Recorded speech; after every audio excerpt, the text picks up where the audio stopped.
ஒரு முறை மாயிஸ் ரலியல்லாஹு தஆலா ரசூலாட்ட வராங்க. யார் ரசூலல்லாஹ், நான் விபச்சாரம் செய்து விட்டேன். யார் ரசூலல்லாஹ், நான் விபச்சாரம் செய்து விட்டேன், என்னை கல்லெறிந்து கொன்று விடுங்கள், இறைவனுடைய தண்டனை நிறைவேற்றுங்கள் என்று மாயிஸ் அவங்க ரசூலாட்டம் சொல்றாங்க. யாரும் கண்டுபிடிக்கல, யாரும் பார்க்கல, பொதுமக்கள் யாருக்கும் தெரியாது. மாயிஸ் விபச்சாரம் செய்தது மாயிசுக்கும் அல்லாவுக்கும் மட்டும் தெரிந்த விஷயம். மாயிசுக்கும் அந்த விபச்சாரம் செய்த பெண்ணுக்கும் அல்லாவுக்கு மட்டுமே தெரிந்த விஷயம். அவங்க நினைச்சுதான் மறைச்சிருக்கலாம். ஆனால் அது செய்த பிறகு அது எவ்வளவு பெரிய பாவம் என்பதை உணர்ந்த காரணத்தினால் மறுமையில போய் நான் தண்டனை வாங்கக்கூடாது, இந்த உலகத்தில் எனக்கு தண்டனை கிடைக்கட்டும்ட்டு ரசூலோட நேரடியா வந்து சொல்றாங்க.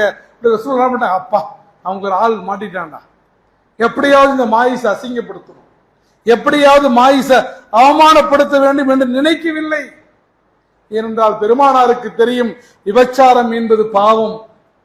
ஆனால் ஒரு முஸ்லீமுடைய கண்ணியத்தை குலைப்பது அதை விட மிக பெரும் பாவம்.